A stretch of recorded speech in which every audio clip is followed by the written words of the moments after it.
Vamos a comenzar con la unidad 1 de la asignatura, que tiene por título Optimización de funciones de varias variables. Fíjense que la sección 14.7, para guiarnos, la sección 14.7 del libro de Stewart, ustedes ya estuvieron en cálculo 2 trabajando con el capítulo 14.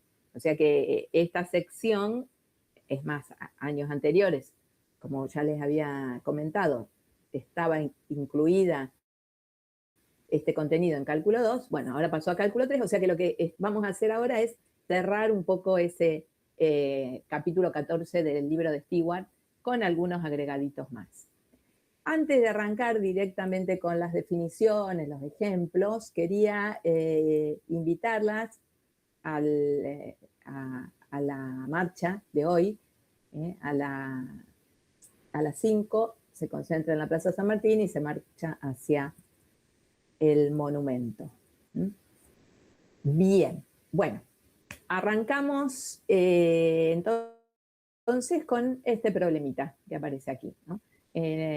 Bueno, tenemos una compañía y resulta que después de haber hecho estudios de mercado, encontramos un modelo para las ganancias de nuestra compañía. Nuestra compañía vende pelotitas de golf.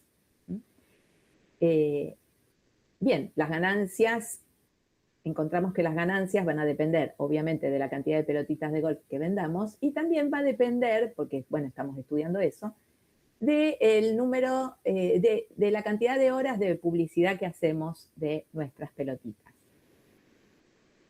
Bueno, después de haber hecho un estudio, resulta que llegamos a la conclusión de que las ganancias pueden expresarse mediante la ley de esta función. Justamente al final del encuentro de hoy vamos a ver cómo podemos encontrar, o sea, de dónde salen ese tipo de leyes o cómo se hace para poder encontrarlas. Vamos a ver un método. Bien, así que tenemos esta ley para la función que depende de X e Y, X número de pelotas y cantidad de horas de publicidad, y pensemos por un momento, o sea, hagamos un abuso, y pensemos que X e Y son variables reales, ¿no? Aquí tenemos una representación gráfica de esta función. Esta es la ley, esta es la ecuación de la superficie cuya gráfica es gráfica de esta función de dos variables, ¿sí? Fíjense la diferencia en la notación, ¿no? Esta es la ley de la función g evaluado en un par ordenado x, y esta es una ecuación algebraica. ¿De qué? De una superficie. Ya sabemos que la gráfica de las funciones de dos variables son superficies. Bien, algunas preguntas que podríamos hacernos respecto del dominio, ¿no? O sea, si le pondríamos alguna restricción a las variables x e y, o las dejaríamos variar en todos los reales, tanto a x como a y, o al par ordenado en R2. ¿Qué les parece?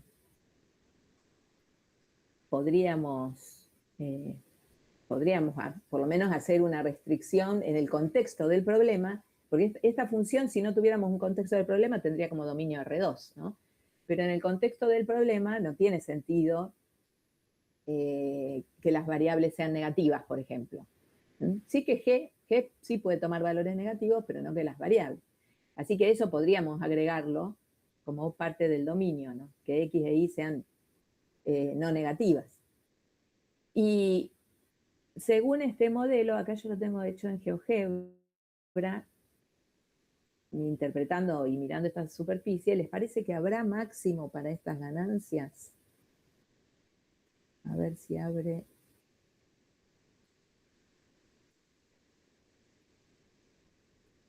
Si no tarda mucho, lo abrimos. Ahí está. Acá está la superficie dibujada, la que estaba ahí en la diapositiva. Pero como les decía, uno puede acá agregarle, ¿qué le podríamos agregar? Por ejemplo, que X sea mayor o igual que 0 y que Y sea mayor o igual que 0. ¿no? Estamos trabajando con variables continuas. O sea que nos quedaríamos con ese pedacito, ¿no? Creo que estarían de acuerdo en esto, ¿no? En poner. Bueno, y así mirando, el rojo era el eje X, el rojo el eje X, el verde el eje Y. ¿Les parece que habrá alguna combinación entre cantidad de pelotitas vendidas y cantidad de horas de publicidad hechas que produzcan máxima ganancia? Mirando esto. ¿No sería la parte superior de esa figura, digamos? La que estaba más con un color violeta más oscurito. Esto es hueco, ¿sí? Es una superficie. ¿Y qué representa, a ver, este dibujito? ¿Cómo es que se obtuvo esta superficie? Tomamos un par ordenado, cualquiera, X e Y, que, con X e Y mayor o igual que 0, y evaluamos la función en X e Y. O sea que, vamos a poner acá la ley. Ahí está la función. Esperen, vamos a congelar todo esto. Así que, ¿cómo hago? De paso repasamos, ¿no? La gráfica de la función. ¿Cómo hago para obtener un punto sobre esta superficie? ¿No? Un punto cualquiera sobre esa superficie. ¿Qué tengo que hacer? Elegir un valor para X, elegir un valor para Y, evaluar la función en ese punto que obtuve. Bueno, vamos a este que está fácil acá. Vamos a tomar 40, 0, y evaluamos la función en 40, 0. ¿Está difícil? Esto se va, 0, 0, 0, y fíjense que queda 40 por 40 menos 40 al cuadrado, ¿no? Quedaría 40 por 40 menos 40 al cuadrado, o sea que nos da 0, ¿no? O sea que, ¿qué punto vamos a dibujar sobre la superficie?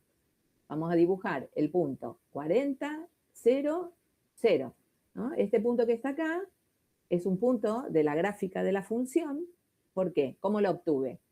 Con valores X e Y, esos son independientes, son nuestras variables independientes, ¿no? Tomo un valor X e Y.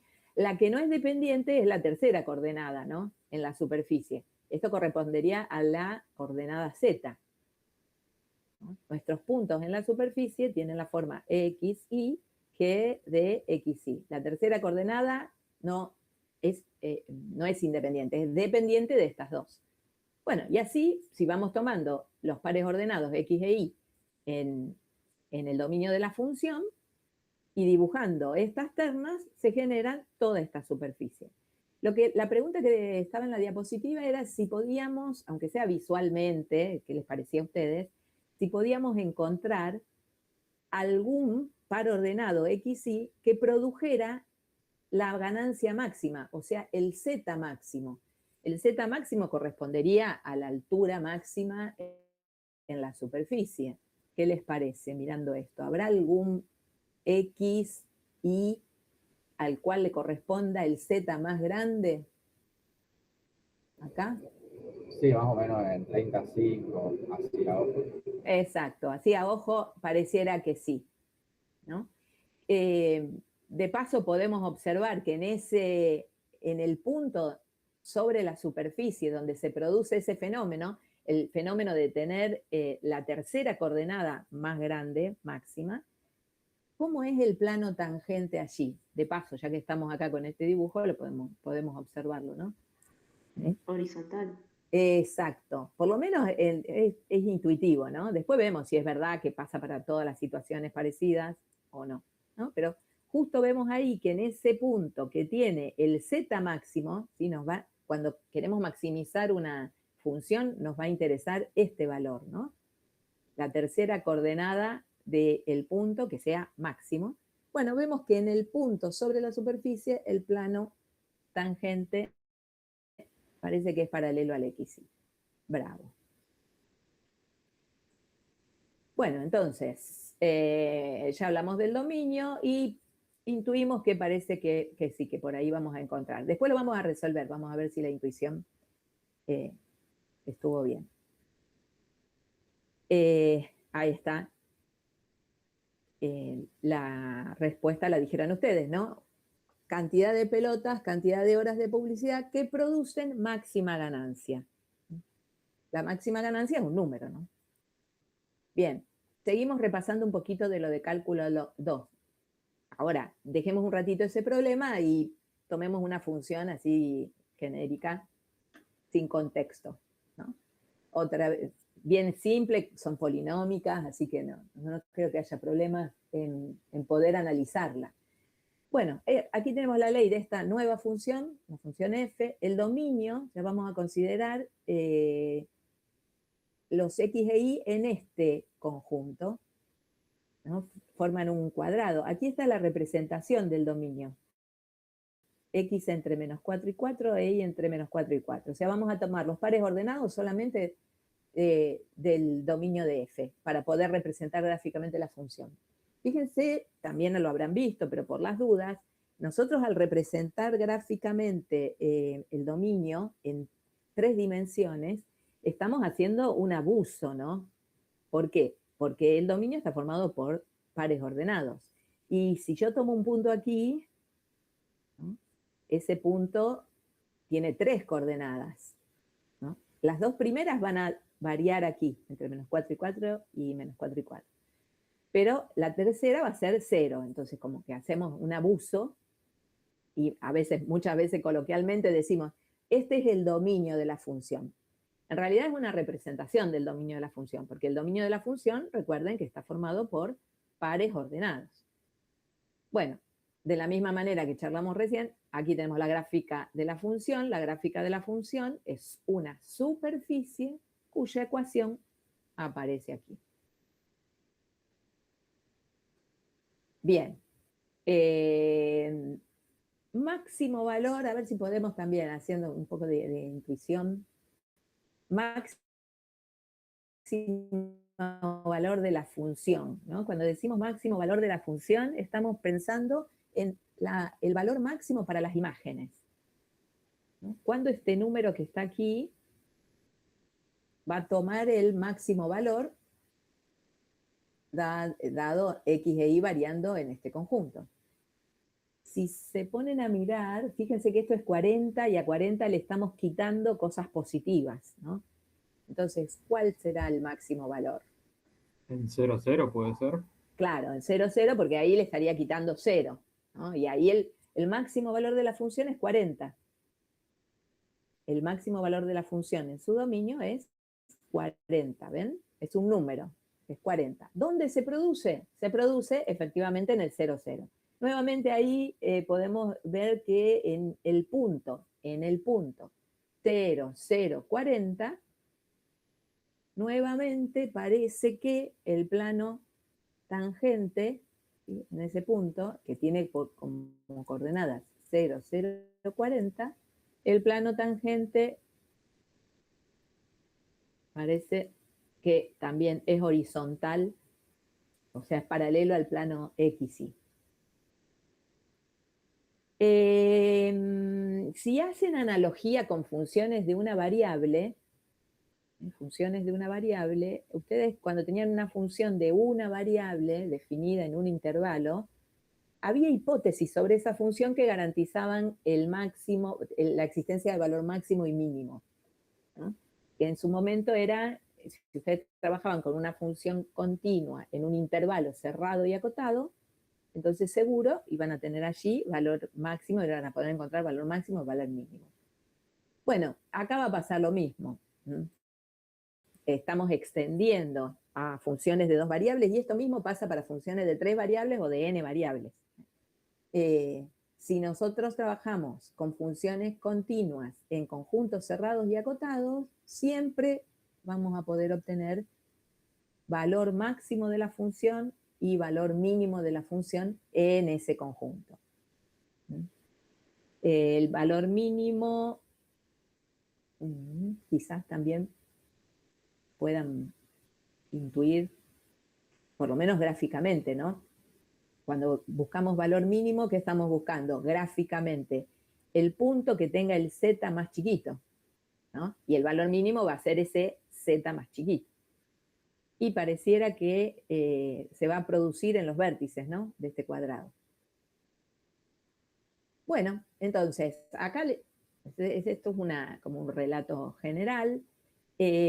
O de gráfica, ya está, curvas de nivel. ¿Se acuerdan que eran las curvas de nivel? Por las dudas, porque... Cuando le igualás a un K. A la ley, ¿cierto? Era un conjunto, creo que les deben haber llamado C sub K, la curva de nivel, que era el conjunto de puntos del dominio de la función donde la función tomaba ese valor K, donde era constante. O sea, si caminábamos sobre la curva de nivel, la función permanece constante. ¿Dónde está incluida la curva de nivel? Si la tuviera que representar gráficamente. ¿Dónde está? ¿Está acá arriba? ¿No? Porque aquí podría dibujar todos los puntos que tienen el mismo Z, sería. ¿No sería donde representamos el dominio? Claro, claro, exactamente, porque fíjense, siempre está en el dominio, está incluido en el dominio. Entonces, en este caso serían elipses. Después, total, vamos a hacer muchos ejercicios, los vamos a poder ir visualizando, acéptenlo. Serían elipses y estarían representadas aquí, ¿no?, en el dominio. ¿Qué conocían también respecto de las curvas de nivel y el gradiente de la función?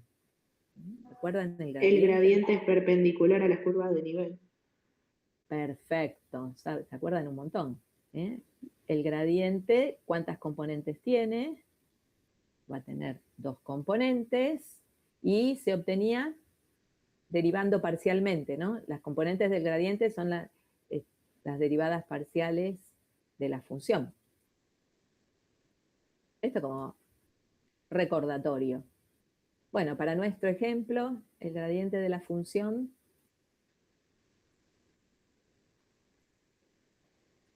¿qué forma toma? Tengo que derivar parcialmente respecto de x, o sea que queda menos un medio de x. Menos un medio de x, a ver si hago bien, sí. Y parcialmente respecto de y, menos 2y.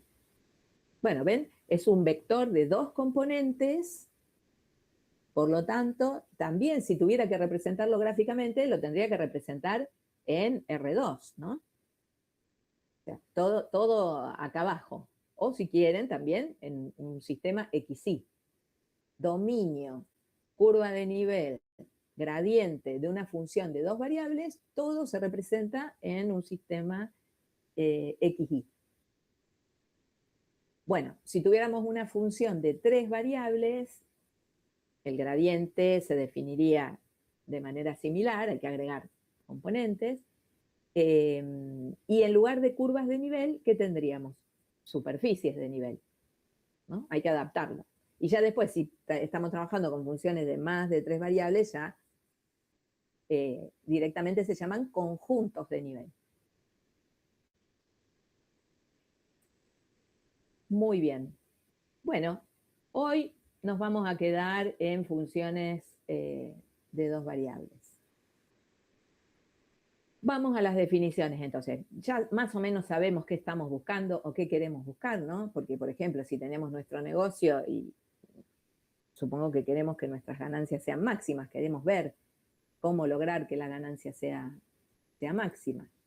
Entonces, definiciones, que son las definiciones, las saqué del libro de Stewart. Nos vamos a guiar por el libro de Stewart. Tiene errores el libro y en el libro interactivo nuestro los vamos a ir corrigiendo. Así que como que habría que ir mirando los dos a la vez. Bueno, ¿a qué vamos a llamar máximo local? Miren aquí en este dibujito, ¿no? Máximo local es un número. Esto es un número. Es la función evaluada en un par ordenado, x0 y 0. ¿Y cuándo va a ser ese número máximo local? Si existe un entorno alrededor de ese x0 y 0, para el cual la función se comporta así. Todas las imágenes de los pares ordenados que están alrededor del x0 y 0 son más chicas que el valor de la imagen en x0 y 0. Fíjense que si tomamos, acá tomo este puntito y voy hasta la superficie, llegaré hasta aquí. Bueno, este punto, esto que está acá, es el f de xy, ¿no? La tercera coordenada del punto, la altura esta.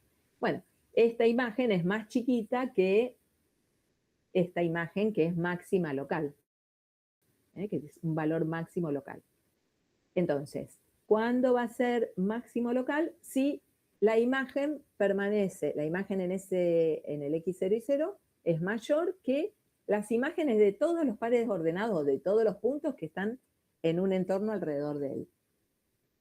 Si recuerdan la definición de máximo local de cálculo 2, ¿cuándo decían ustedes que x0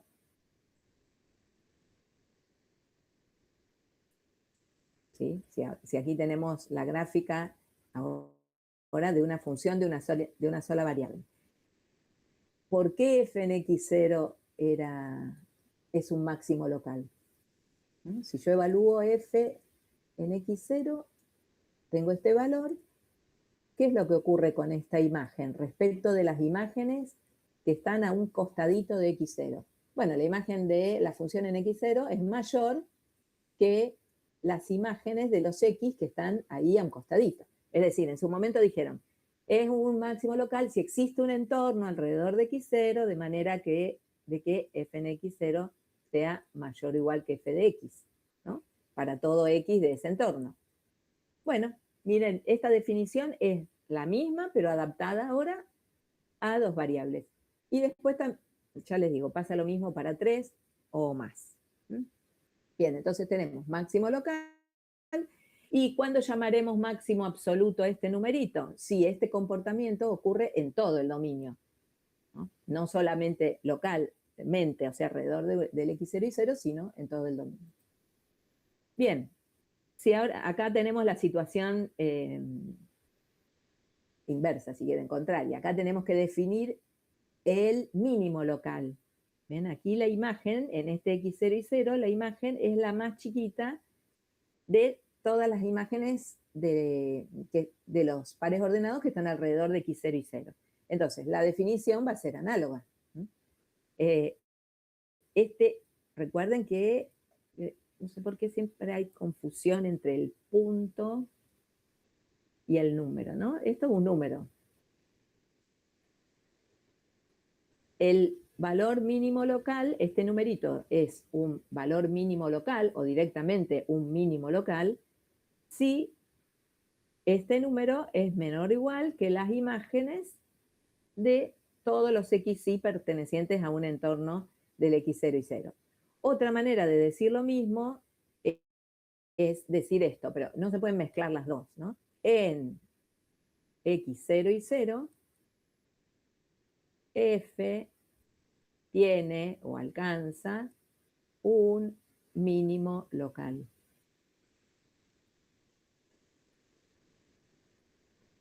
¿No? En x0 y 0, f tiene un mínimo local, o se puede decir f en x0 y 0 es un mínimo local. ¿Ah? Las dos maneras son correctas. Bueno, como supondrán, nuestro objetivo es conseguir herramientas que nos permitan detectar esos máximos y esos mínimos. Bien, acá tenemos otra representación y, bueno, tenemos un primer resultado, un teorema de Fermat, ahí para agregar a la ayuda a memoria.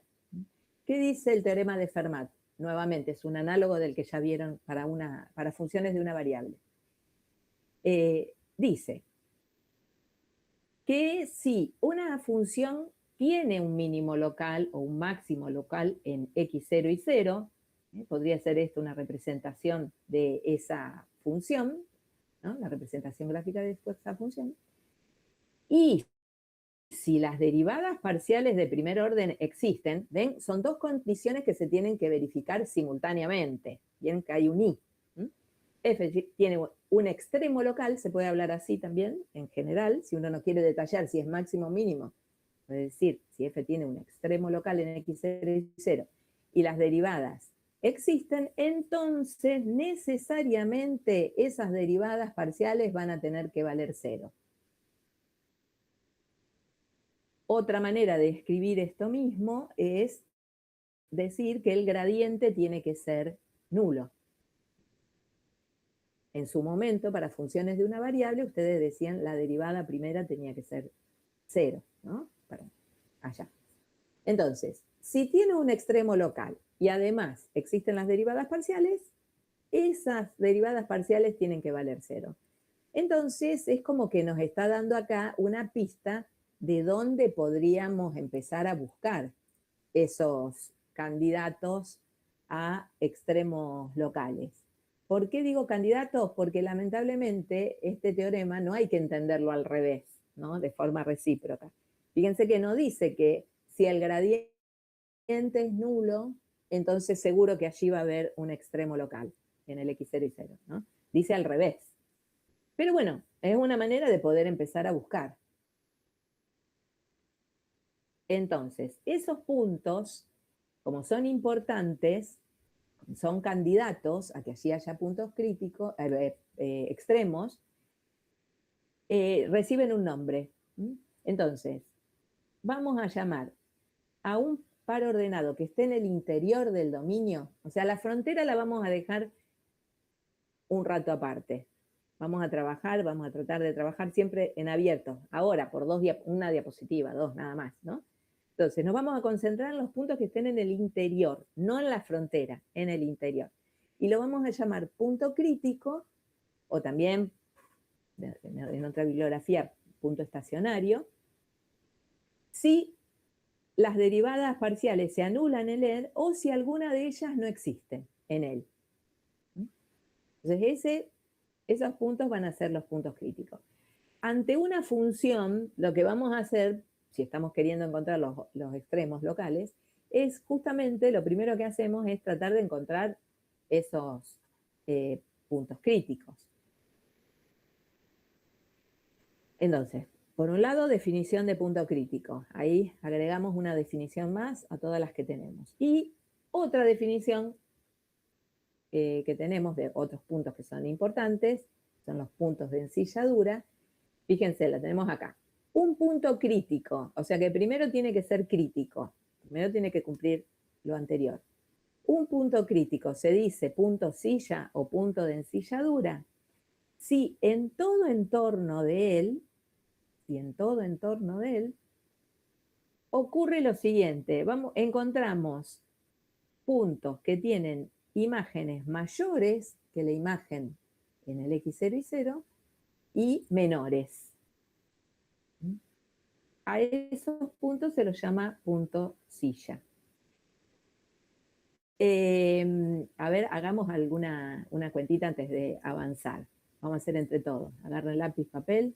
¿Se acuerdan el que teníamos, la función que teníamos antes? Pero la consideramos, esta era 40 menos x cuadrado sobre 4 menos y cuadrado, ¿no? ¿Quiénes serán? ¿Cómo hago para encontrar los puntos críticos de esa función? Bueno, primero, esta función tiene derivadas parciales, tiene dominio R2, existen sus derivadas parciales en todo R2, no tiene problema, ¿cierto? O sea que esta parte de punto crítico de la definición no la vamos a encontrar. No lo vamos a encontrar en este ejemplo.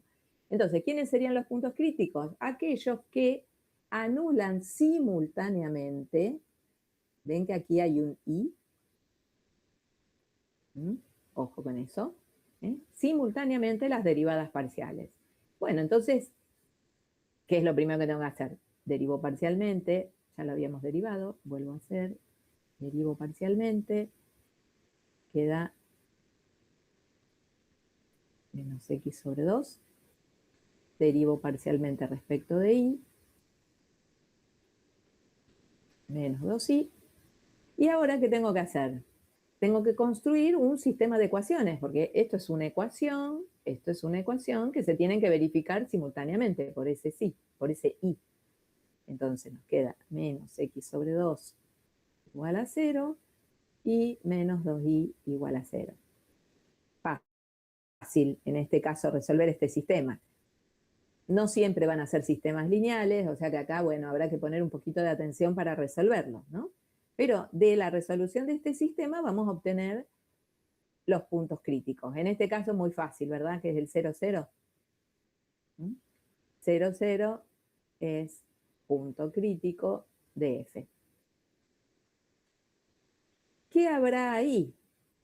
¿Se acuerdan cómo era la gráfica de esta función que le habíamos mostrado? Que es, ¿sí?, un paraboloide elíptico que se abre así hacia abajo, ¿no? Tenía el 40, en el 40 tenía el máximo y después se abría hacia abajo. O sea que tenemos un punto crítico, el 0, 0, y en este ejemplo es un mínimo. Allí en el 0, 0 hay un máximo. ¿Cómo nos damos cuenta? Bueno, acá uno podría argumentar lo que dijimos antes. En 0, 0, ¿cuánto vale la función? Vale 40. Y después, en algún otro xy, ¿vale más que 40? Y no, porque en cualquier otro xy, esta cuenta va a dar más chica que 40 porque le estoy restando cosas positivas al 40. Entonces, el valor máximo de la función va a ser 40, y máximo absoluto, porque no hay otro par ordenado en R2 que haga que el valor de la función sea mayor que 40. ¿Está? O sea que mirando nomás la ley, porque es una ley muy simple, uno puede detectar que allí hay un máximo local y, bueno, en este caso, absoluto. Es porque estoy considerando como dominio todo R2, ¿eh? No como en la diapositiva que habíamos tomado un cuadradito.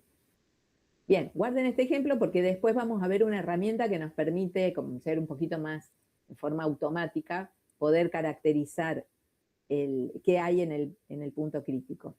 Pero, bueno, ya que estamos, podemos ahí mirarlo. Tenían una herramienta ustedes para funciones de una variable para caracterizar a los, allá les llamaban números críticos. Bien. Miren, por ejemplo, aquí. Vamos, agarren otra vez. Ahí tenemos un ejemplo. Ahora les doy otro ejemplo. Está g de xy y cuadrado menos x cuadrado. G de xy igual a y cuadrado menos x cuadrado. La gráfica es esta que, ¿sí?, podría ser esta que aparece aquí abajo. Si queremos buscar sus puntos críticos, bueno, tiene dominio R2, es buenísima, ¿no? Un polinomio de varias variables, así que tiene derivadas parciales. Y quiero buscar sus puntos críticos. Sus puntos críticos. ¿Qué tengo que hacer? Plantear el sistemita, ¿no? Plantear, encontrar cuáles son los xy que anulan el gradiente, ¿no? ¿Dónde se anula el gradiente? Bueno, fácil. Derivo respecto de x, queda menos 2x. Cambiamos el sistemita. Menos 2x igual a 0. Derivo respecto de y, 2y igual a 0, y tengo que resolver ese sistema. Bueno, otra vez, fácil. 0, 0 también es punto crítico. Punto crítico de G. Pero, ¿qué hay allí en 0, 0? Fíjense, vamos a ponerlo en rojo. El G en 0, 0 vale 0 también, ¿no? Aquí tenemos ahí tenemos este punto en cuestión. Fíjense que si venimos caminando a lo largo del eje X, o también nosotros podemos poner y igual a 0 acá y ver la gráfica, la traza, la intersección de la superficie con el plano ZX. ¿Qué nos queda cuando intersecamos la superficie con el plano ZX? O sea, si ponemos, la ecuación de la superficie sería esta, ¿no? Si ponemos y igual a 0, en el ZX nos queda z igual a menos x cuadrado. Nos queda esta parábola. O sea que cuando venimos caminando por el eje X, el 0, la imagen de la función, se comporta como si fuera un máximo local. Pero si venimos caminando por el eje Y, ahora hacemos la otra intersección. pongo x igual a 0 y nos va a quedar esta parábola. ¿No? Si venimos caminando por el eje y, ¿cómo se comporta ahí el 0? Se va a comportar como un mínimo, porque todas las imágenes van a ser más grandes, caminando hacia atrás y hacia adelante sobre el eje y. Entonces, en 0, 0, esta función tiene un punto crítico, porque tenemos alrededor del 0, 0, puntos donde la función es más chica que la función en 0, 0, y puntos donde la función es más grande que en 0, 0. Entonces, es un punto crítico, pero allí no hay ni máximo ni mínimo, es un punto de ensilladura. Así que, ojo con la forma lógica de razonar cuando uno encuentra la solución para ese sistemita, ¿no? Las soluciones de este sistema son candidatos a extremos locales, pero podría ser que allí no haya nada en absoluto, ¿no? O que ni siquiera, bueno, acá vimos un ejemplo, ¿no? Donde teníamos un máximo local en un punto crítico, acá un punto silla, ¿sí? Ambos son puntos críticos. Así que tengan en cuenta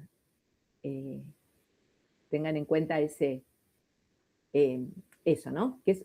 ¿Cómo se llama? ¿Será una condición necesaria o una condición suficiente para que haya punto crítico? Para que haya, perdón, extremo local. ¿Necesaria? Es necesaria, claro. Si la función tiene derivadas parciales de primer orden, esto es necesario. Ahora, no es suficiente, ya lo vimos acá. Muy bien. Bueno. ¿Cómo clasificar? Sí, ¿alguna pregunta? Sí, yo tenía una duda, no entendí bien cómo llegamos a encontrar el punto de ensilladura. ¿Cómo lo resolvimos? Claro, ¿cómo hallarlo? Resolvimos, a ver, bueno, me quedo acá en la diapositiva, pero si no me voy al Paint.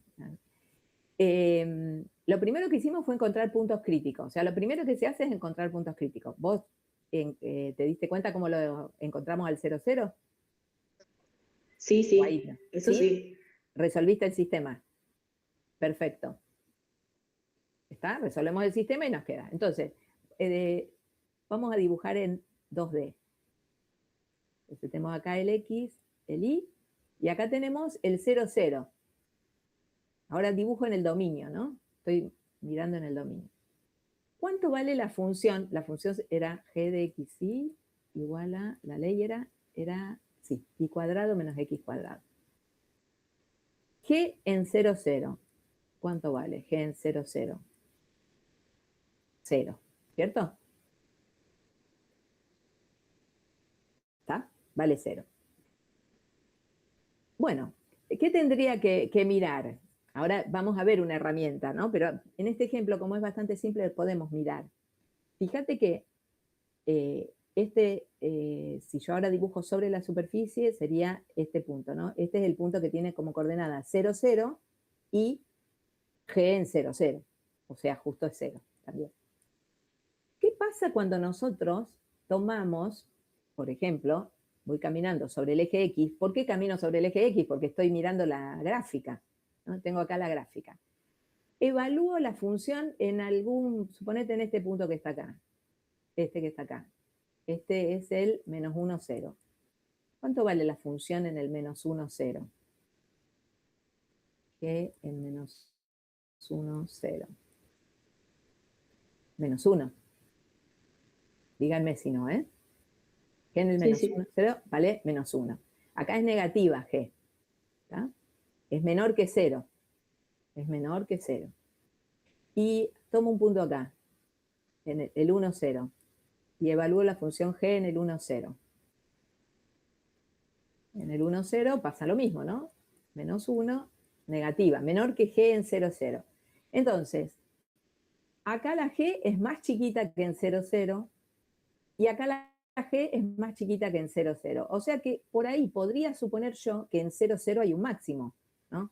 Y si acá lo mirás si lo querés mirar sobre la superficie, vos venís caminando sobre el eje X, y ahora sobre la superficie, como los puntos que están aquí, fíjate que todos los puntos están debajo del plano XY, porque tienen imagen z igual a -1, y después acá atrás otra vez vuelven a bajar. O sea que pareciera que si yo vengo caminando sobre la superficie, acá llegué a un máximo valor, ¿no? En esta dirección. Pero ¿qué pasa cuando camino por el eje Y? O sea, acá sospecharía que hay un máximo. ¿Por qué? Porque todas las imágenes sobre el eje X son más chicas, o sea, pasa esto, que en X0 es, que en X0, cuando X es cualquiera, es más chica que G, bueno, menor o igual que G en 0, 0. ¿Estás de acuerdo con eso? Para cualquier valor sobre el eje X, fíjate que si acá ponemos y igual a 0, no importa qué X ponga, siempre me va a dar negativa esta cuenta. O sea, y acá en 0, 0 me daba 0, o sea que esto es cierto. Pero ¿qué pasa cuando camino sobre el eje Y? O sea, tomo acá, supongamos el 0, 1, y evalúo la función en 0, 1, G en 0, 1. Acá. G en 0, 1, ¿qué da? 1. Ah, bueno, pero entonces, ¿cómo puede ser? Si yo había sospechado que acá era un máximo, pero acá la función es mayor que en 0, 0. ¿Y por qué pasa eso? Por esta, fíjate esta panza que hace la superficie acá, ¿no?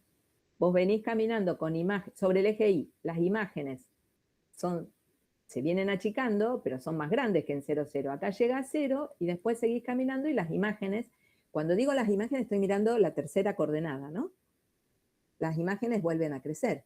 Entonces, cuando camino sobre el eje Y, el valor de la G en 0, 0 se comporta como un mínimo. Y cuando camino sobre el eje X, como un máximo. Entonces me vengo acá a la definición. ¿Qué decía la definición de punto silla? Dice que para todo entorno del 0, 0, entonces me dibujo un entorno cualquiera del 0, 0, tengo que encontrar valores de la función más chica que en 0, 0 y valores de la función más grande que el valor en 0, 0. ¿Y ves que lo encuentro? Porque todos estos que están acá son más chicos, son negativos. Todos estos son positivos y acá vale 0. Entonces, cumple con la definición, porque eso pasa para cualquier, fíjate que pasa para cualquier entorno. Tampoco dice que todos los puntos, dice contiene puntos. O sea, tiene que existir algún punto que tenga imagen más chica que G en 0, 0 y puntos que tengan imagen más grande que G en 0, 0. Bueno, eso caracteriza un punto silla. Bueno, Ahí se entendió perfecto, muchas gracias. Se llama silla porque asemeja a una silla de montar, ¿no? Ustedes ya han estudiado esta superficie, creo. Seguro que la han visto. Es como la papita Pringles. La forma, ahora todo el mundo de tarea son caras. Todo el mundo de tarea se compra unas papitas Pringles y analiza por qué, y encuentra el punto silla de la papita Pringles. Bien. ¿Hasta ahí vamos? Punto crítico, punto silla. Bueno, y alguno dirá, pero si yo no tengo la superficie, ¿cómo me voy a dar cuenta? Bueno, entonces ahí aparecen estas herramientas que son similares a las herramientas que ustedes conocían. Ya les digo, la manera de clasificarlo, si tenemos la gráfica, podemos visualizar, también podemos usar sus curvas de nivel. ¿Recuerdan las curvas de nivel, como hablamos recién, en el dominio? Nos pueden dar una pista de qué hay en esos puntos. Y tenemos una herramienta analítica que se llama la prueba de la derivada segunda o prueba del hessiano, o hessiano, también se dice así. Quizás les haga acordar a la prueba de la derivada segunda que tenían para funciones de una variable, ¿no? O sea, es lo mismo, pero hay que adaptarla ahora a una función de dos variables. No la vamos a demostrar hoy, vamos a tratar de avanzar con los contenidos, así ustedes tienen para poder avanzar también con la práctica. Si tenemos tiempo, en algún momento más adelante vamos a hacer un bosquejo de la demostración. Entonces ahora la vamos a usar. Fíjense qué dice. tiene hipótesis, esta herramienta. Tiene que tener la función derivadas segundas parciales continuas sobre un entorno de x0 y 0, siendo x0 y 0 un punto crítico. Un punto crítico. ¿Ven? Las derivadas parciales se anulan. Existen las derivadas primeras porque si las derivadas segundas parciales son continuas, van a existir las primeras, ¿no? Así que estamos con una función que tiene derivadas parciales segundas continuas y que además estamos con el x0 y 0, que es un punto crítico. O sea, son los puntos que encontramos en los ejemplos anteriores. Ustedes los tienen ahí anotaditos. Entonces, miren qué pasa. Construimos este número que aparece aquí, que es fácil de recordar. Todos sabemos que es un determinante. Es fácil de recordar si lo pensamos como un determinante 2 por 2. ¿No? Vamos a hacer así en amarillo, así se ve mejor. Donde aquí en la entrada 1, 1 tenemos la derivada segunda parcial, de f respecto de x dos veces. Acá tenemos la derivada segunda parcial respecto de x respecto de y. Acá tenemos la derivada segunda parcial respecto de y respecto de x. Y acá tenemos la derivada segunda parcial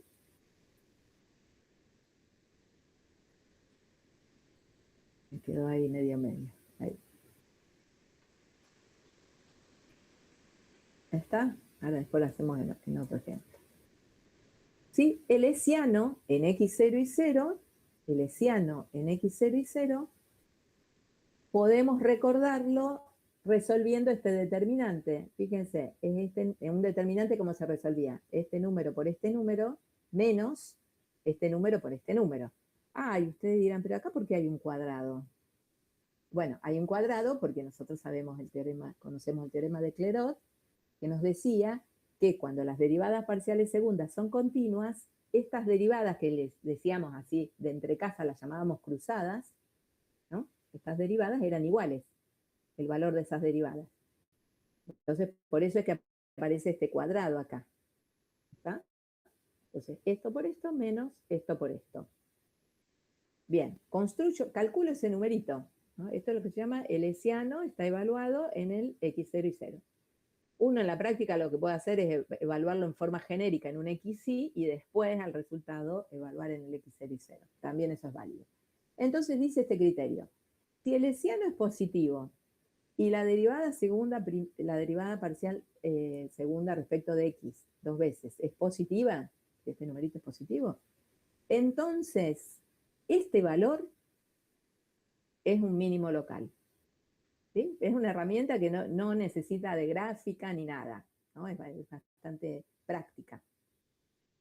Entonces, este numerito es un mínimo local, o como dijimos hace un ratito, también se puede decir en x0 y 0, f tiene un mínimo local. Bueno, si el hessiano es positivo y esta derivada es negativa, entonces va a tener un máximo local. Si el hessiano es negativo, tenemos un punto silla. Y si el hessiano es 0, el criterio no decide, entonces habrá que echar mano a otro tipo de argumentos para poder ver qué hay en ese x0 y 0. Puede ser una gráfica, pueden ser las curvas de nivel, puede ser la ley de la función.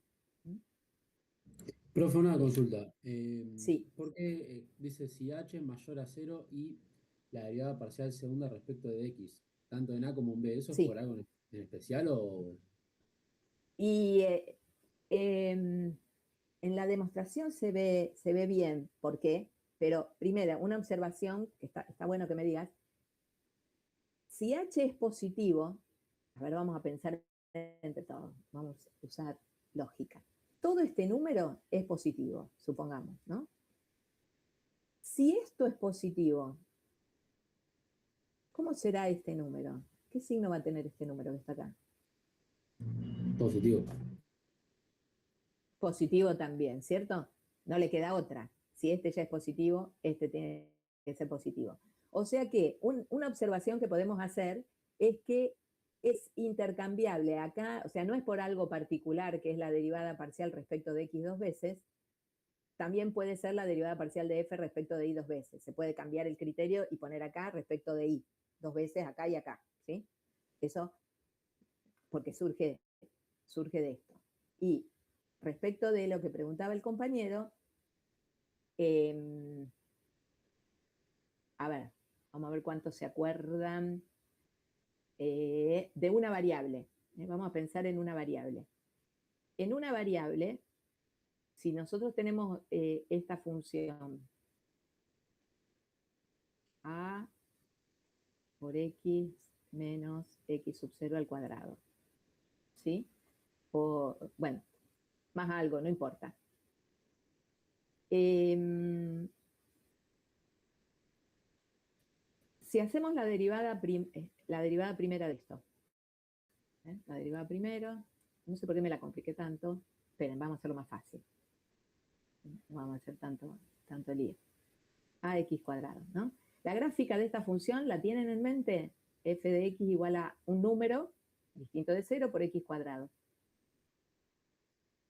que es de una variable, es una función de una variable, tiene esta ley. Es una parábola, ¿cierto? La gráfica, la curva que es una parábola. ¿Con ramas hacia dónde? Hacia arriba o hacia abajo, dependiendo del signo de A, ¿no? El signo de A es fundamental para saber si las ramas van a ir hacia arriba o hacia abajo. Derivemos esta función, derivo una vez, acá encuentro el número crítico, derivo otra vez. 2A. Entonces, si esto es positivo, pensemos lo siguiente, si A es positivo, las ramas de la parábola ¿hacia dónde van a ir? Van a ir hacia arriba. Y entonces, ¿qué vamos a encontrar? ¿Mínimo o máximo de la función f? Un mínimo. Un mínimo, ¿ven? Derivada segunda positiva, era lo que ustedes decían en el criterio. Derivada segunda positiva se vincula a un mínimo, porque de derivada segunda positiva las ramas van hacia arriba. Bueno, derivada parcial segunda respecto de x dos veces positiva, el paraboloide elíptico va hacia arriba. Ahora, en lugar de tener una parábola, tenemos un paraboloide elíptico. Esto, ojo, no es tan así, pero como para que lo tengan en mente el por qué ese positivo. Por eso después, como les dije, si tengo tiempo, en otra oportunidad les muestro un bosquejo de la demostración. Porque si no parece como salido, ¿de dónde salió esto? ¿No? Pero es la misma situación que tenían ustedes allá, ¿no? Ustedes tenían derivada segunda, o sea, la derivada segunda positiva estaba relacionada con un mínimo. Acá la que hace de eso es la derivada parcial segunda respecto de x, ¿no? ¿Y cómo se traduce? En lugar de tener una parábola, tengo un paraboloide elíptico. Entonces voy a tener un mínimo. ¿Sí? En un paraboloide elíptico con ramas hacia arriba, ramas que se desarrolla hacia arriba, ¿no? Una copita, ahí vamos a tener un mínimo. Y lo mismo pasa, si era negativo esto, ustedes ahí tenían un máximo, ¿ven? Fíjense acá. Si es negativo, la copa esa se va a desarrollar hacia abajo y entonces ahí vamos a tener un máximo. ¿Más o menos te convencí? Sí, entendí bien. ¿Sí? Gracias. ¿Sí? Sí. Bueno, entonces, tiene que ver con eso. Y tiene que ver bastante. Muy bien. ¿Se acuerdan los ejemplos que habíamos hecho nosotros? ¿Los tenemos por ahí? A ver, apliquémosles el criterio de Lesiano a los ejemplos que teníamos. Uno de los ejemplos era el de, lo anoto acá, ya teníamos sacado el punto crítico, pero ahora hay que construir el Lesiano. Es 40 menos x cuadrado, esto ya lo teníamos, ¿vieron? Lo deben tener ustedes ahí escrito. Hay que construir el Lesiano. Por supuesto que para llegar al Lesiano necesito las derivadas parciales, porque necesito las derivadas parciales segundas, o sea que no me salvo de esta parte. Pero si uno busca el punto crítico, esto ya lo tenemos. Era sobre 2 acá. Nos había dado que el punto crítico era el 0, 0. menos 2i. Y nuevamente hagamos la derivada segunda respecto de x dos veces, es menos 1/2. La derivada segunda respecto de y dos veces es menos 2. Y las cruzadas van a ser 0. ¿Está bien? Bueno, construyamos el hessiano. Como les decía, podemos construir el hessiano genérico y después evaluar, o evaluar primero y después hacer el hessiano. O sea, hacer el hessiano en las funciones a evaluar. Conviene más hacer el hessiano genérico cuando uno tiene muchos puntos críticos. Si tenemos muchos puntos críticos, entonces hacemos una sola vez el determinante genérico, o sea, esto digo. Bueno, en este caso no se va a notar porque nos dio todo constante. El hessiano en una xy cualquiera sería, ¿qué determinante? Pongo menos 1/2 acá, 0, 0, menos 2, ¿verdad? Este sería el hessiano. En un xy cualquiera, bueno, como nos dio constante, va a ser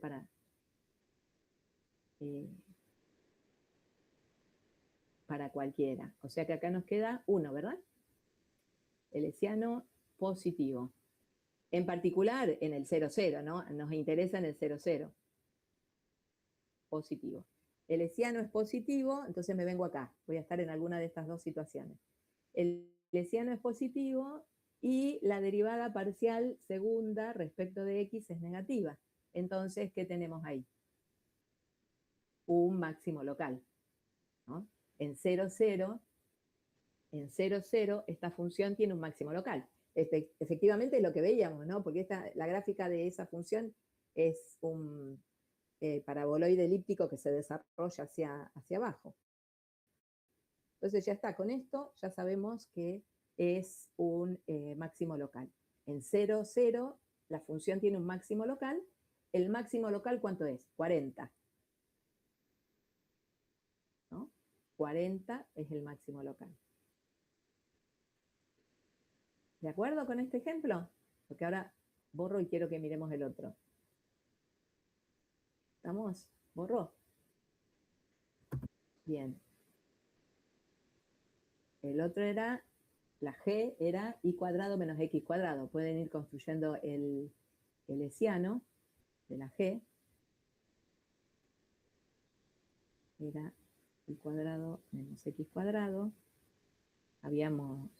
Teníamos la derivada respecto de x. La derivada respecto de y. Sí, y ahora hacemos la segunda. Menos 2, 2, y las cruzadas también nos dan 0. Son ejemplos muy simples, ¿no? Bueno, armamos el hessiano.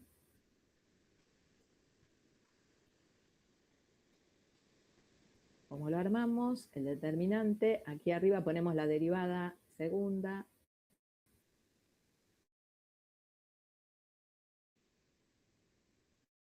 Cero, 0 y 2. Síganme a ver si no meto la pata con las cuentas. Bueno, y cuando, en particular en el punto crítico, también va a valer menos 4, ¿no? Esto es menos 4. Bueno, entonces es negativo el hessiano, por lo tanto, en 0, 0 hay un punto silla.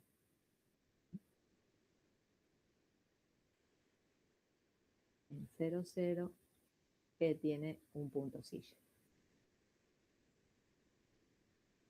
¿Estamos?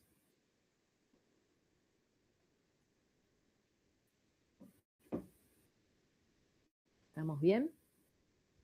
Profe, perdón, entonces el punto silla, ¿qué te da como conclusión? Que no había ni máximo ni mínimo, ¿no? Exacto. Este sería más o menos, ¿te acordás con la función x cubo? Sí. Típico ejemplo, ¿viste? ¿Qué pasa con la gráfica de la función x cubo? Ustedes cuando buscaban los números críticos, ahora pasamos a una variable. Déjenme un segundito pasar a una variable. Ahí tenemos la gráfica de la función x cubo, ¿no? Y igual a x cubo. Entonces, usted buscaba en los números críticos. ¿Quién era el número crítico? 0. ¿No? O sea, los puntos donde la tangente era horizontal. 0. ¿Y qué había ahí? ¿Había máximo? ¿Había mínimo? No. Era, bueno, en este caso era un punto de inflexión. No había ni máximo ni mínimo. ¿Por qué? Porque a la izquierda ese valor se comportaba, o sea, teníamos imágenes negativas a la izquierda de del 0, e imágenes positivas. Entonces no era ni máximo ni mínimo el 0. El punto silla sería más o menos como este punto aquí. Allí no va a haber ni máximo ni mínimo. Fíjate acá, por ejemplo, en esta gráfica, que tenés estas situaciones, ¿no? Que si vas en una dirección, es como, hay que imaginarlo en un terreno. En Purmamarca, ¿con eso en Purmamarca? Qué lindo que es.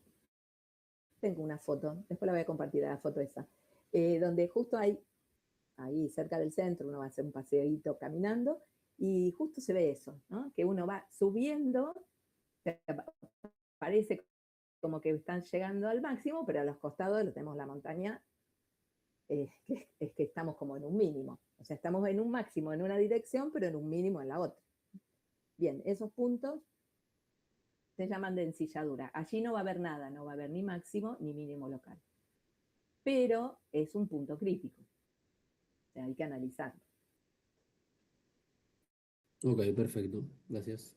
Bueno, muy bien. Seguimos entonces. Con esto ustedes pueden hacer bastante de la práctica, con este criterio, y ayudarse mucho con GeoGebra. Bien, pasemos ahora a otro problema. Entonces, ahora antes, ¿qué hicimos? Pudimos detectar candidatos en el dominio de la función. Ahora entonces vayamos a trabajar en conjuntos cerrados y acotados, con funciones continuas en cerrados y acotados. Entonces, a ver si abre esto, vamos a mirar un gráfico.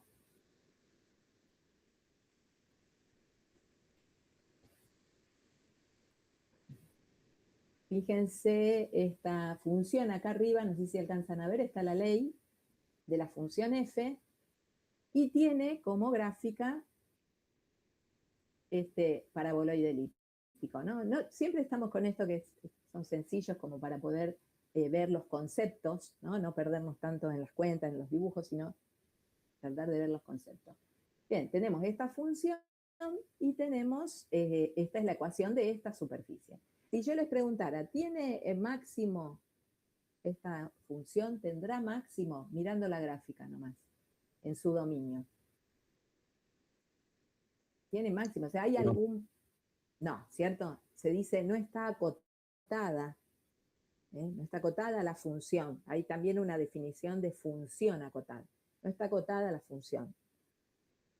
¿Tiene mínimo? Sí tiene mínimo. Acá vemos que tiene mínimo valor. ¿Cuál es el mínimo de esta función? Podemos mirar ahí. Saco el plano. El mínimo valor de la función. A ver, ¿quién se anima a decir? 1-0. Ah, Chan. Perdiste el bonobón que estaba en sorteo. ¿El mínimo es un punto o es un número?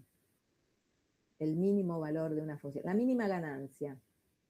Ah, perdón, 0. Claro, claro. Sí, hay que estar atento a eso. Mínima ganancia, 0. Bien. ¿Dónde ocurre ese mínimo? O sea, ¿cuáles son las coordenadas del punto donde vamos a producir ese mínimo, donde se produce ese mínimo? Ahí sí, en el 1, 0.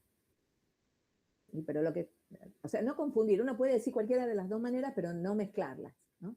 En el 1, 0 la función tiene un mínimo, o 0 es mínimo, 0, el número 0 es mínimo de la función f.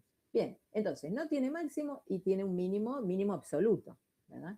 Ahora vamos a trabajar en... esperen, no quería poner esto. Voy acá arriba. Vamos a trabajar, vamos a reducir el dominio, Nos vamos a quedar, en lugar de trabajar en todo R2 con la función f, vamos a trabajar en ese dominio.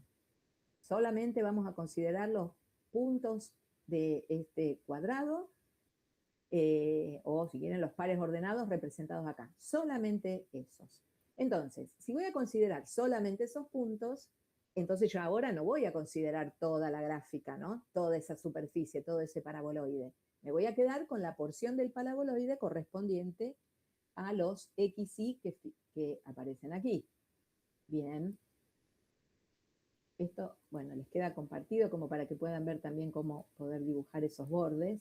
O sea que nos deberíamos centrar en visualizar solamente este pedazo. ¿Ven? Esa porción que aparece ahí de la superficie es la porción correspondiente a la superficie que está sobre ese cuadrado rosa, o ese rombo rosa, como pueden ver, ¿no? Entonces ahora nos concentramos solo en estos puntos y visualizamos eso, nada más que estos. Ahora pregunto lo mismo. ¿Tiene máximo la función en este conjunto? Sí. Tiene máximo. Sí. A ver, acá está la ley de la función. Mirá. Bueno, o lo podés mirar acá. ¿Cuánto será? Fíjate, este es el punto. Fíjate las coordenadas que tiene. ¿Cuál es el valor máximo de la función? Ahora ya trabajando en esto.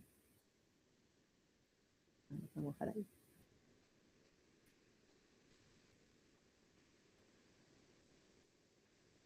¿Alguien que haga la cuenta o no? ¿Entiende la pregunta? ¿Qué estoy preguntando? ¿Cuál es la tercera coordenada de ese punto? Puede ser que sea 5,8 de valor. Mirá que este punto que está acá abajo, este tiene coordenadas, ese que está ahí, el A, tiene coordenadas -1, este es el eje X, -1, 0, en realidad sería -1, 0, 0, ¿no? 4. O sea, está representado ahí. Claro, lo que nosotros queremos es ¿qué coordenadas tiene ese punto amarillo que está ahí arriba? Coordenadas -1, 0, pongo -1, 0 ahí, 4, ¿verdad?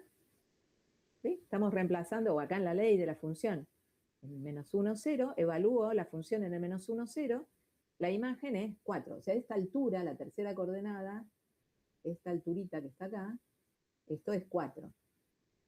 Después, todas las otras alturas, o sea, todos los zetas de los otros puntos que están acá, fíjense que van a ser más chicos que 4. Entonces, 4 va a ser el máximo, el valor máximo de la función cuando nos movemos en este cuadrado. Porque ya habíamos dicho que si trabajamos en R2 esto no tiene máximo. Pero si estamos sobre este cuadrado, esta es la máxima imagen, el máximo valor para la imagen. Y el mínimo valor para la imagen, ¿cuál va a ser? Bueno, en este caso coincide con el anterior, ¿no? El mínimo valor es 0, ¿no? Entonces el máximo de f, por las dudas, máximo de f es 4 y el mínimo de f es 0. ¿Dónde se asumen? O sea, ¿dónde ocurren?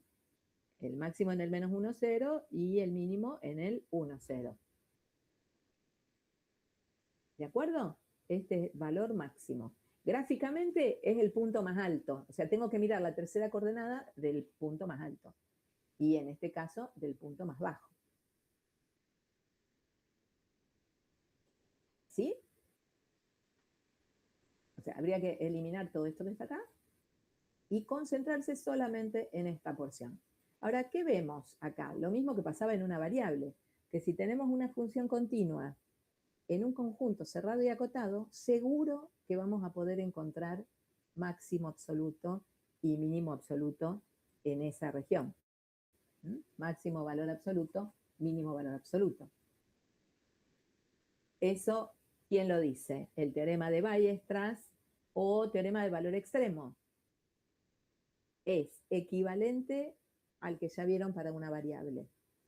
En una variable, ustedes tenían una función continua en un intervalo cerrado y acotado, tiene máximo y mínimo.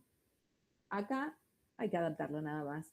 F función continua en un dominio cerrado y acotado, o si no quieren decir cerrado y acotado, compacto, pueden decir cerrado, como hablamos la semana pasada, ¿no? Y acotado, lo que hablamos también la semana pasada, esas dos definiciones. Entonces, bueno, van a existir puntos en el dominio donde la función asume su máximo valor, ¿ven? Para todo x, y en el dominio, y un punto no tiene por qué ser único, puede ser en varios, pero el valor máximo sí es único. Y el valor mínimo también. Puede asumirse en distintos puntos, pero el valor máximo y el valor mínimo son únicos. Bien. Bueno, acá tarea para ustedes, escribir el enunciado para funciones de 3 variables. Todo lo que estamos diciendo se puede hacer para 3 variables o más. Bien, un ejemplo. El ejemplo que vimos ahí, o sea, cómo es la estrategia para poder localizar al máximo absoluto, al mínimo absoluto en un cerrado y acotado. Entonces, se divide el problema en dos, porque acá tenemos dos problemas. Tenemos el problema del interior del conjunto, y el problema de analizar la frontera del conjunto. Entonces, son dos partes. Primera parte, vamos a buscar los puntos críticos en el interior. En el interior del conjunto. O sea, ¿qué tendríamos que hacer? Derivar parcialmente, igualar a 0. No los vamos a clasificar. O sea, lo que vamos a hacer acá, en esta parte, cuando queremos encontrar extremos en conjuntos compactos, es encontrar candidatos. No los vamos a clasificar con el criterio de Lesiano ni nada de eso. La estrategia es, busco todos los candidatos, cuando los encontré, evalúo la función en esos candidatos, el mayor valor va a ser el máximo y el menor el mínimo. Bueno, si ustedes plantean el sistemita para poder encontrar los puntos críticos, a ver si lo tengo escrito acá, no lo tengo escrito, pero si quieren lo escribimos, es fácil, ¿no? El sistema. ¿Qué sería? La derivada, tengo que hacer la derivada parcial de f respecto de x, e igualar a 0, la derivada parcial de y respecto de y igual a 0, y resolver ese sistema. Es un sistema, ¿eh? Bueno, ¿qué tenemos? X vale 1, y vale 0, o sea que el punto que surge de este sistema es el 1, 0. Bueno, pero el 1, 0 no está en el interior de D, o sea que está descartado. ¿Hay algún otro punto crítico en el interior? No, porque si no tendría que haber salido de aquí, ¿no? Y fíjense que esta función tiene derivada parciales, así que no tiene problema en cuanto a la existencia de las derivadas parciales, así que listo. Ahí adentro no hay nada. O sea, fíjense, primero busco en el interior. Si hubiéramos encontrado algunos otros puntos, bueno, los guardamos. Decimos, bueno, no sé, el 0, 0 lo guardo, el medio 0 lo guardo, ¿sí? Los dejo por ahí a un costadito. ¿Qué tenemos que hacer ahora? O sea, ¿dónde más tengo que buscar? En la frontera. En la frontera. Entonces, en la segunda parte vamos a analizar qué pasa con la función en la frontera. Bueno, pero cuando la frontera es un objeto geométrico de una dimensión, ¿no? Así que lo que vamos a hacer, cuando nosotros evaluemos la función en los puntos de la frontera, vamos a generar una función de una sola variable. ¿Cómo es eso? Fíjense, supongamos que queremos analizar la función en este lado de este rombo, de este cuadrado. Los puntos que están aquí, ¿qué forma tienen? Los puedo pensar así, como que tienen la forma X, un punto cualquiera aquí. Tiene su primera coordenada X y su segunda coordenada ya no puede ser cualquier cosa, porque está sobre este segmento. Entonces, bueno, ese segmento es parte de la recta que tiene por ecuación y igual a 1 más X, ¿no? Entonces, los puntos que están ahí todos son de esta forma, X, 1 más X. Ahora, ¿es toda la recta? No. Con X entre menos 1 y 0, ¿verdad? X entre menos 1 y 0. Si yo voy dibujando todos esos puntos, con X entre menos 1 y 0, genero este segmento. Bueno, yo quiero analizar la función, cuánto vale la función en este segmento. Bueno, fíjense que cuando evaluamos la función en estos puntos, donde dice X, pongo X, donde dice Y, voy a poner 1 más X, ¿no? Nos va a quedar esta expresión, X menos 1 al cuadrado, más 1 más X al cuadrado. ¿De acuerdo? No quiero la función en cualquier XY, sino en los que son de esta forma, los que están aquí, los que son de esta forma, X, 1 más X. Cuando, si está todo bien hecho, correcto, vamos a pasar a trabajar con una función, con una expresión de la ley de una función de una sola variable. Puedo pensar que esto es una h de x. H de x igual a esto. Con x entre menos 1 y 0. Y entonces ahí me acuerdo de cálculo 2. Digo, bueno, tengo que obtener el máximo y el mínimo de esta función h en este intervalo. ¿Cómo hacíamos? Buscábamos los números críticos en el interior del intervalo, ¿sí? O sea, buscábamos, esto ya pasamos a función de una variable, ¿eh? Buscamos cuáles son los x donde la derivada vale 0 en el abierto. ¿Y qué otra cosa más hacían? Evaluaban también, o sea, consideraban también el x igual a menos 1 y el x igual a 0. Que en nuestro dibujo, ¿qué sería? Busco puntos críticos o candidatos en el interior del segmento y después estos los voy a considerar siempre.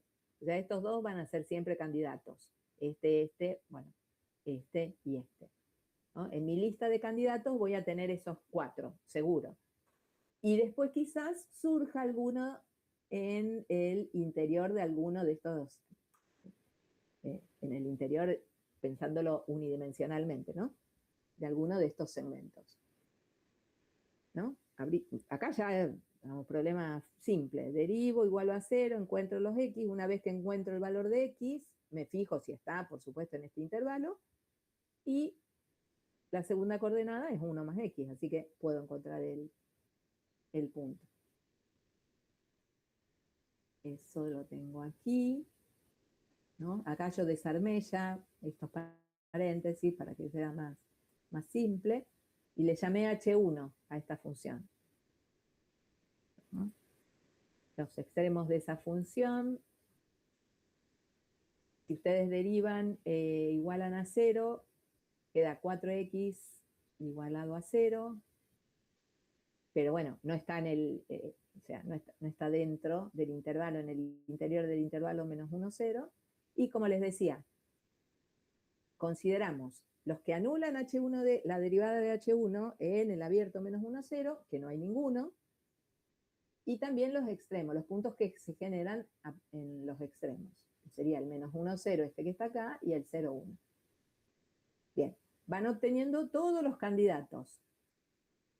Esto se puede organizar, una forma cómoda de organizar es ir haciendo una tablita, ¿no? Vamos poniendo x, y, f de x, y. Entonces voy encontrando candidatos, por ejemplo, encontré el menos 1, 0, evalúo la función en el menos 1, 0, lo dejo acá. El 0, 1, lo dejo acá, voy haciendo así, voy haciendo una tablita y después el mayor valor que encuentre en esta tablita va a ser el máximo y el menor valor el mínimo. Es una manera ordenada de organizar el trabajo. Bien.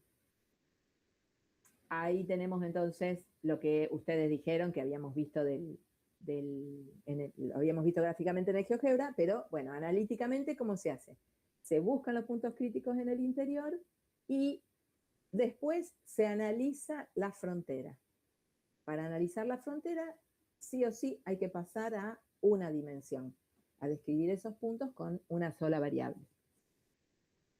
Bien. Bueno, hasta acá vamos. Entonces, hasta ahora, problemas de encontrar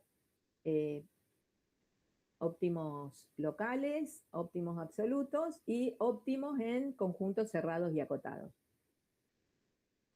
Un comentario, hasta acá estamos.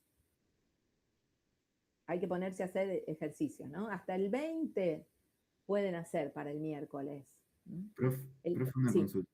sí. No entendí la parte cuando analizaste los puntos interiores. Seguramente ahí me perdí cuando explicaste por qué no había ninguno. O sea, se entiende por qué no hay, pero no vi ese Y desarrollo que hiciste ahí. Tipo, creo que lo pasaste y no lo pude llegar a ver.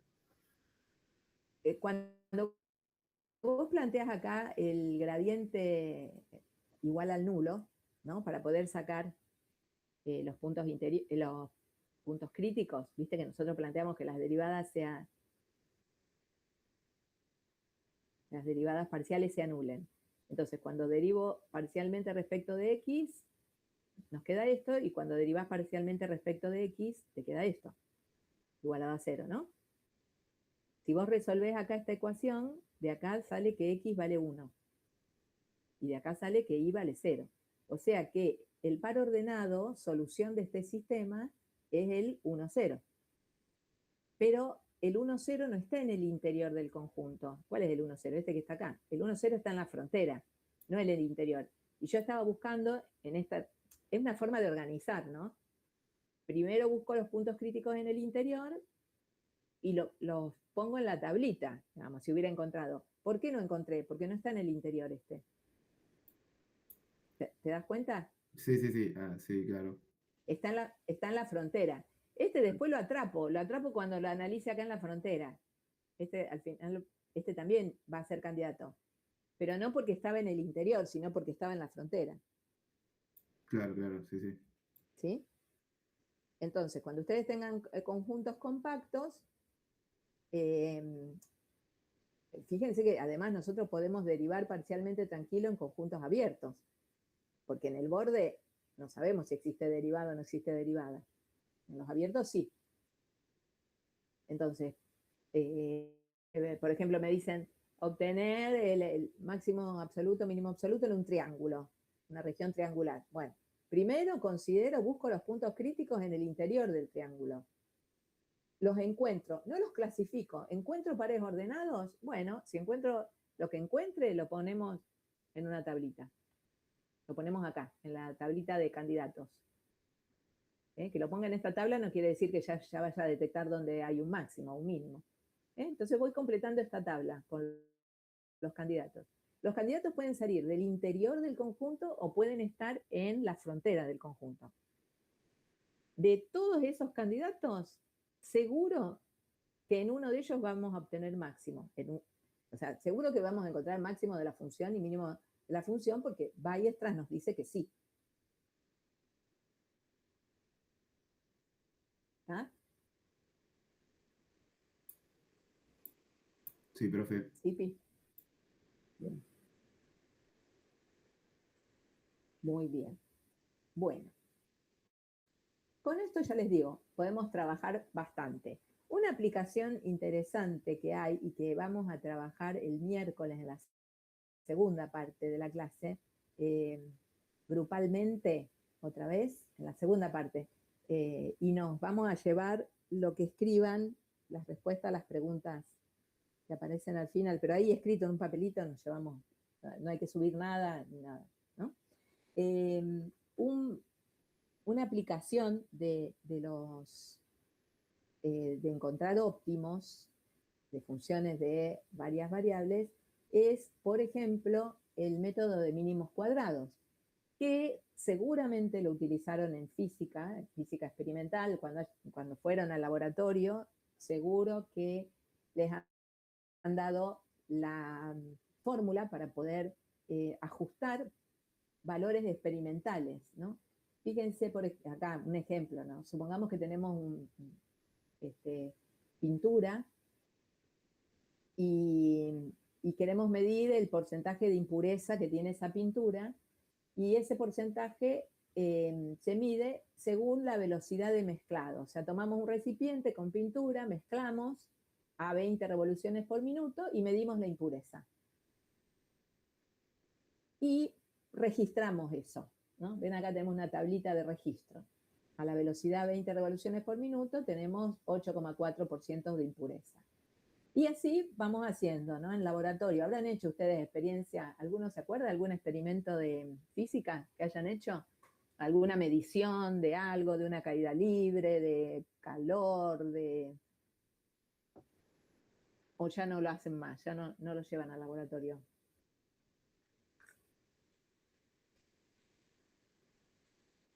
Nada, ¿no hacen laboratorio en física? Física 1, física 2, física 1. En introducción a la física, a lo mejor. Yo recuerdo que hice algo, pero la verdad que me olvidé. No, pero ¿qué era lo que hacían? ¿No te acordás? Que Hicimos un tampoco que cuadro si tiraban parecido. un objeto. No, pero ¿qué hacían? ¿Tiraban un objeto y medían el tiempo? ¿Hacían algo? ¿Una rampa en una rampa? O Si soy no. sincero, me olvidé, pero recuerdo que Wow. sí. No te impactó. Porque dice que uno recuerda lo que le impacta, ¿no? Bien, bueno, seguro que lo han hecho, seguro.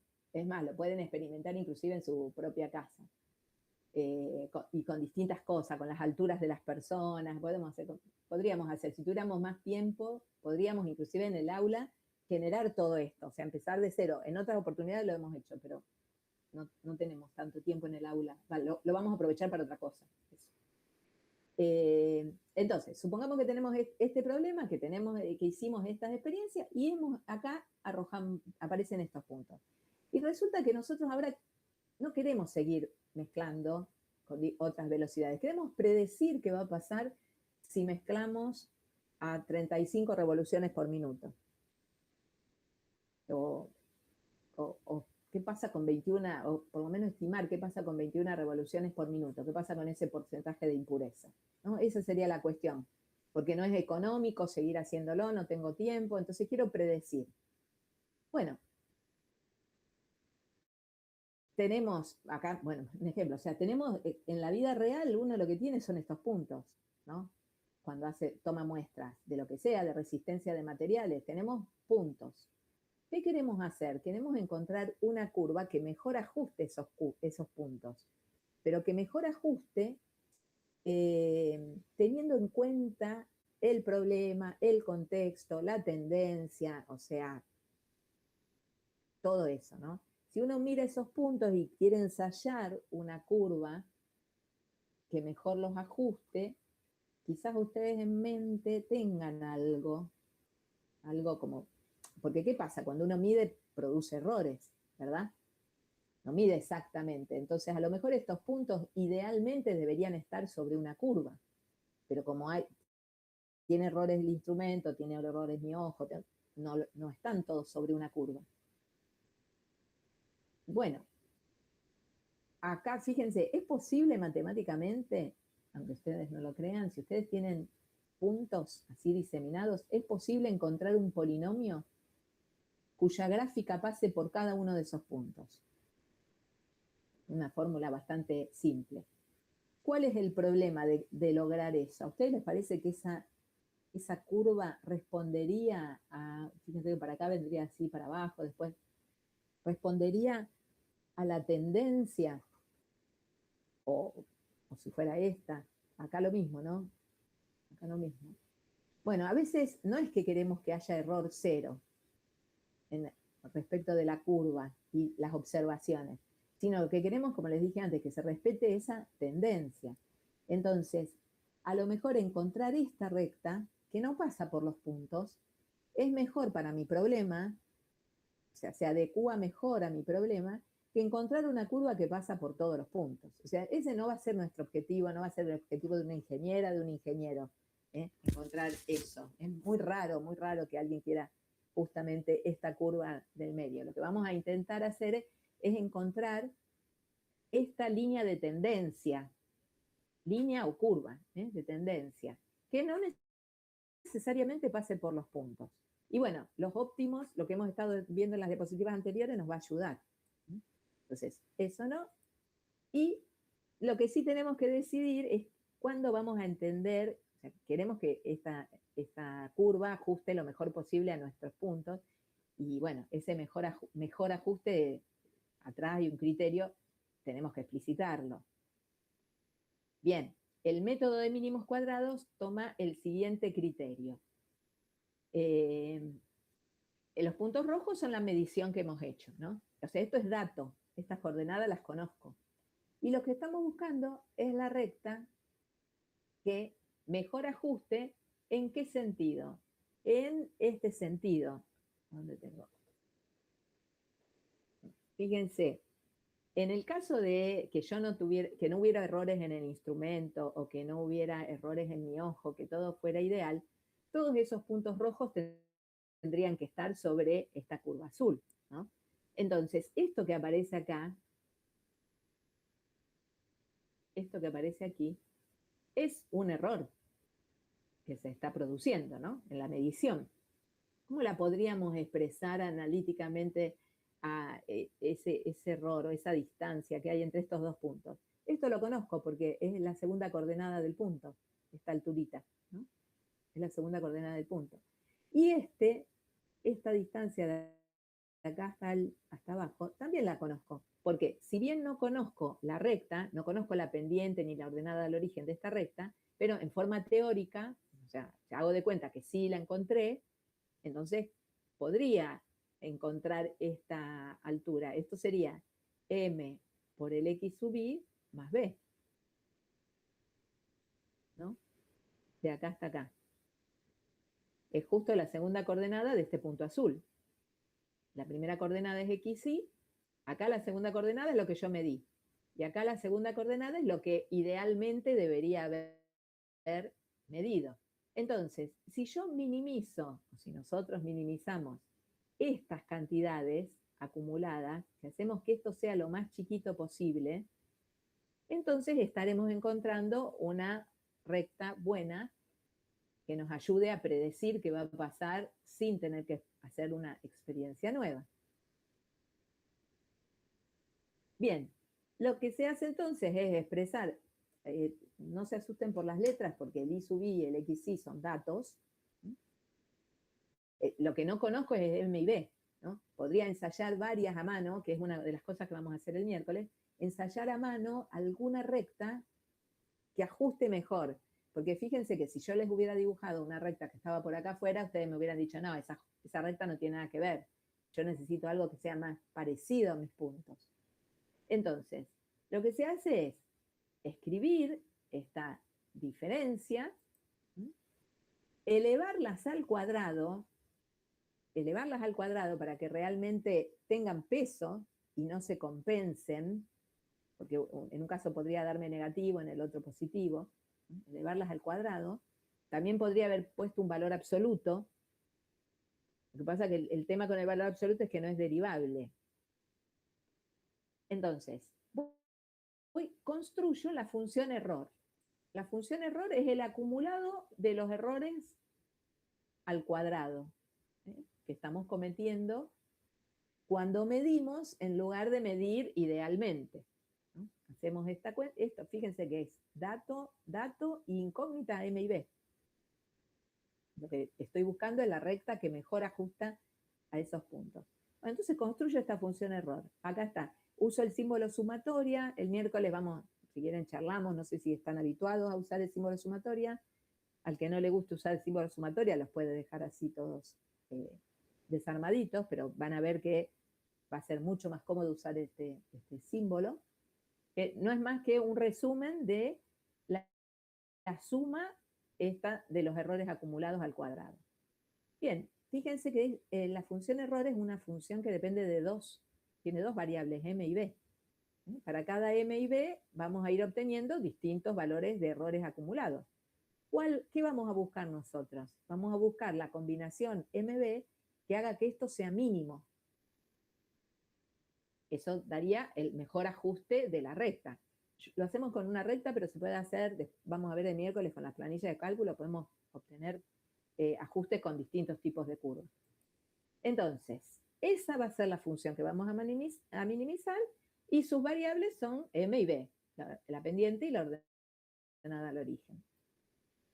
¿Cómo se halla m y b? Lo vamos a hacer el miércoles en la clase, pero si alguno quiere también puede intentarlo porque es un ejercicio de nuestra práctica, ¿eh? Se puede hacer tranquilamente, está también resuelto.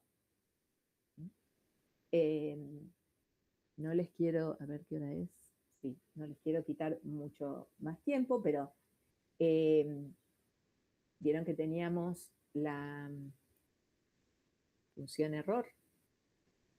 La función error tiene una expresión. Si queremos encontrar el mínimo de esta función error, ¿qué es lo primero que hay que hacer? Obtener sus puntos críticos. O sea que habrá que derivar parcialmente E respecto de M, igualar a 0, derivar parcialmente E respecto de B, igualar a 0, y de ahí obtener un valor para M y un valor para B, que, bueno, se puede demostrar, van a ser los que producen el mínimo. En el ejemplo ese que habíamos hecho de la pintura, yo tengo hecho ahí las cuentitas, ¿no? Tenemos los datos, esto se puede trabajar con planilla de cálculo bárbaramente bien, porque inclusive la planilla de cálculo les da la recta de tendencia. Fíjense, una vez que plantean la función error y plantean que las derivadas parciales sean 0, surgen estas dos ecuaciones, esto que está aquí. N es la cantidad de puntos, o sea que en este caso serían 2, 4, 6, 7, ¿no? ¿Digo bien? 7. ¿Sí? Acá N chiquito es 7. M y B son incógnitas. Esto que aparece aquí es la suma de las primeras coordenadas de los puntos. O sea, tendría que sumar todo esto que está acá. Sumo, acá lo tengo yo hecho, la suma, que con una planilla de cálculo, ya les digo, es fácil. La suma de las primeras coordenadas, 182. La segunda, 81,4. Van acá. Después hay que hacer la suma de las primeras coordenadas al cuadrado, o sea, primero al cuadrado, después la sumo, y acá multiplicar las coordenadas y acumularlas, ¿no? Todo se puede hacer con una planillita de cálculo. Bien. O sea, ustedes, este es el sistema al que vamos a llegar cuando planteamos que las derivadas parciales de la función error sean 0. El sistemita que queda es este que está acá. Fíjense que es un sistema lineal de dos ecuaciones con dos incógnitas. Y siempre va a tener determinante distinto de 0, o sea que va a tener única solución. En el caso del cuadrado. Bueno, y cuando resolví este sistema, quedó M vale 53/112 y B, la ordenada al origen, menos 0,675. ¿Sí? Se puede comprobar con una planilla de cálculo, la planilla les muestra la fórmula también. Y acá está el gráfico con los puntitos y la recta dibujada. Es la que mejor ajusta con el criterio de mínimos cuadrados. Y entonces supongamos que yo quiero saber qué pasa, qué porcentaje de impureza voy a tener si mezclo a 35 revoluciones por minuto. Y bueno, puedo tener una estimación. Reemplazo X por 35 y el Y me va a dar cuál será el porcentaje de impureza. ¿Está? Bueno, nosotros acá estamos encontrando la recta de mejor ajuste de los puntos porque suponemos que el comportamiento es lineal. Eso el experimentador, el investigador, tiene que tener un poco de información del proceso que está analizando, ¿no? Entonces, nosotros a lo mejor sabemos o intuimos que es lineal, entonces buscamos una recta para ajustar, pero si vemos que a lo mejor si estamos analizando una población, crecimiento de una población, a lo mejor nos viene mejor usar una exponencial, ¿no? Muy bien. Bueno, el miércoles seguimos trabajando con esto. De la segunda parte que les dejamos ahí, la guía 2, tiene que ver con mínimos cuadrados, con el método de mínimos cuadrados. Bueno, Creo que hasta aquí llegué, efectivamente, hasta aquí llegué. Sobreviví